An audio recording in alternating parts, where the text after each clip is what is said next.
அப்ப சங்கை குணம் அப்படி என்று சொல்றது என்னன்னா பெரும்பாலும் சங்கடப்படுத்துறதோடு சம்பந்தப்பட்டிருக்கு. சங்கை குணம் என்றது சங்கடப்படுத்துதலோடு சம்பந்தப்பட்டதாக என்ன செய்யும், எப்பொழுதுமே இருந்து கொண்டிருக்கும். இதனால இந்த குணத்துடைய விஷயத்தால அறிஞர்கள் சில சட்டங்களையும் எடுத்துக்கிறாங்க, சில சட்டங்களையும் எடுத்திருக்கிறாங்க. இந்த சங்கை குணத்தை புரிஞ்சு அதனுடைய தன்மைகள் என்ன, அதோடு சம்பந்தப்பட்ட விஷயங்களை நம்ம தெரிஞ்சு கொள்வோம் படிப்படியா. சில சட்டங்களையும் எடுத்திருக்கிறாங்க.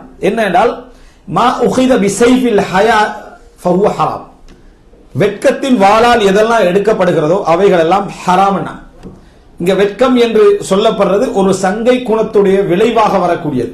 சங்கை குணம் வெட்கத்தோடு அப்படி சம்பந்தப்பட்ட, நான் சங்கடம் சொன்னேன், சங்கடம் எதோடு சம்பந்தப்பட்டது, நேரடியாக வெட்கத்தோட சம்பந்தப்பட்டது. அது அதாவது சங்கடப்பட்டுக்கிட்டே இப்ப ஒரு விஷயத்தை ஒருத்தர் விளங்கப்படுத்திக்கிறார், ரசூலாங்க போறாங்க அந்த பக்கத்தால விளங்கப்படுத்திக்கிட்டே இருக்கிறார் ஒருவர்கிட்ட. அவர் அதை கேட்கறதுக்கு வெக்கப்பட்டுக்கிட்டே இருக்கிறார்.